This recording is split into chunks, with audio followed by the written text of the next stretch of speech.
जय जय रघुवीर समर्थ. अक्षय तृतीया सणाच्या सर्वांना खूप खूप शुभेच्छा. बघा, समर्थ म्हणतात की अक्षय तृतीया हा सण वैशाख महिन्यामध्ये येतो आणि समर्थ म्हणतात की हा सण 3.5 मुहूर्तापैकी हा एक सण आहे.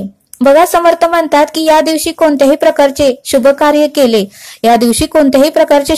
केले तर त्यामध्ये आपल्याला यश हे नक्कीच येतं आणि म्हणून समर्थ म्हणतात की या दिवशी अनेक प्रकारचे शुभ कार्य केले जाते असं समर्थांनी आपल्याला इथे सांगितलं.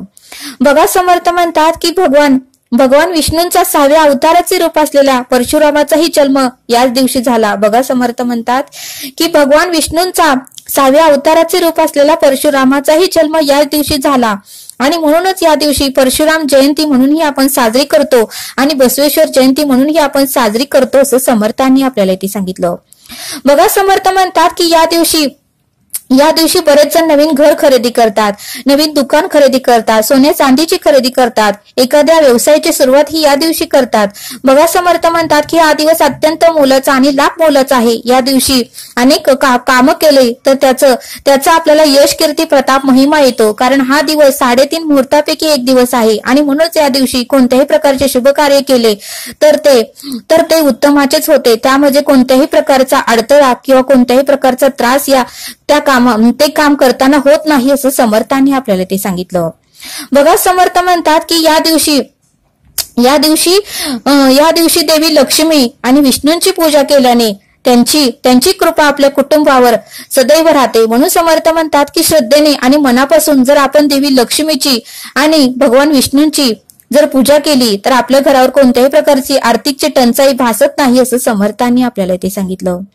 बघा, समर्थ म्हणतात की ज्यावेळेस पांडव हे प्रवासाला निघाले त्यावेळेस सुद्धा श्रीकृष्णांनी पांडवांना अक्षय असं पात्र भेट दिलं होतं.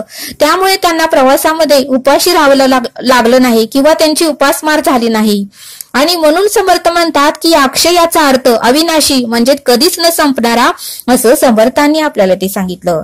बघा, समर्थ म्हणतात की या दिवशी दान करणाऱ्याला अत्यंत महत्व आहे. कारण या दिवशी गोरगरिबांना अन्नदान करण्याने त्यांचा आत्माचा आशीर्वाद आपल्याला मिळतो.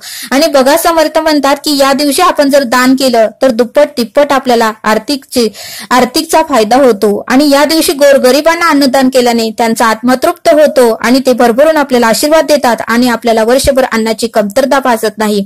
म्हणून समर्थ म्हणतात की अन्नदान हे श्रेष्ठ दान आहे असं समर्थांनी आपल्याला ते सांगितलं. बघा, समर्थ म्हणतात की पूर्वीचे जे लोक ज्यांचा मृत्यू झाला आहे ते सुद्धा या दिवशी जेवण करण्यासाठी आपल्या घरामध्ये येतात. त्यामुळे या दिवशी रस, पोळ्यांचा पूर्णपणे पुरणपोळ्यांचा स्वयंपाक या दिवशी केला जातो. जे कोणी आपल्या घरामध्ये आहे त्यांनाही आपण जेवण वाढतो आणि जे आपल्याला वाटतं त्या पाहुण्या पयांनाही आपण आज या दिवशी जेवण्यासाठी बोलवून घेतो. आणि जे कोणी भरभरून स्वयंपाक केलेला असतो ते पूर्णपणे ताट भरून जर आपण बाहेर ठेवलं तर चिमणी, कावळ्याच्या रूपात जे कोणी आपले पूर्वजन मृत्यू झालेला आहे ते त्या रूपात येऊन ते जेवण करतात असं समर्थांनी आपल्याला ते सांगितलं. बघा, समर्थ म्हणतात की या दिवशी पितरांसाठी मातीचे भांडे दान केले तर विशेष अशी पुण्याई प्राप्त होते. कारण आता उन्हाळा चालू आहे आणि त्यामुळे प्रत्येकाला वाटतं की गार पाणी प्यावं. त्यामुळे बरेच जणांनी जर गार पाणी पिलं तर त्यांच्याही आत्म्याचा आशीर्वाद आपल्याला मिळतो. आणि म्हणून समर्थ म्हणतात की मातीचे मोठे भांडे आपल्या दारासमोरही ठेवावे जेणेकरून गाढव, घोडा, कुत्र, मांजर, मुंगूस हे सर्व काही पाणी पितील. आणि आपल्या घराशेजारी जेवढे काही झाडं असतील त्या झाडावर सुद्धा छोटे छोटे मातीचे आपण भांडे आणून त्यामध्ये पाणी ठेवलं, तांदूळ ठेवलं तर विशेष अशी पुण्याई आपल्याला प्राप्त होते आणि विशेष त्यांचा आशीर्वाद आपल्याला मिळतो की जेणेकरून पक्षी, उडणारे प्राणी, मुंग्या, चिमणे, कावळे हे ते पाणी पितील आणि आपल्याला भरभरून आशीर्वाद देतील असं समर्थांनी आपल्याला ते सांगितलं. म्हणून समर्थ म्हणतात की या दिवशी जेवढा आपल्याला उत्तमाची कामं करता येईल तेवढी जर केली तर त्या कामामध्ये आपल्याला यश, कीर्ती, प्रताप, महिमा नक्कीच येईल असं समर्थांनी आपल्याला ते सांगितलं. बघा, समर्थ म्हणतात की हा दिवस माफीचा आहे आपले पूर्वजांचा जर मृत्यू झाला असेल आणि आपण त्यांना जर दुखवलं असेल, त्यांचं अंतःकरण जर दुखवलं असेल, तर बघा आपण त्यांची माफी मागितली तर मनापासून ते आपल्याला माफ करतील असं समर्थांनी आपल्याला ते सांगितलं. म्हणून समर्थ म्हणतात की हा दिवस माफीचाही आहे की जेणेकरून आपण अंतःकरणातून त्यांना माफी मागितली तर ते आपल्याला नक्कीच माफ करतील असं समर्थांनी आपल्याला ते सांगितलं.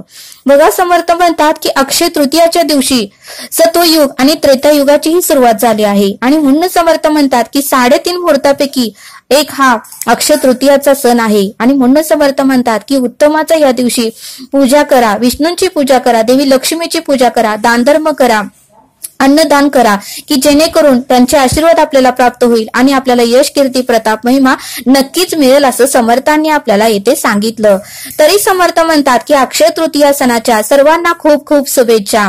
तरी आता आपण येथेच थांबूया. धन्यवाद. जय सद्गुरू.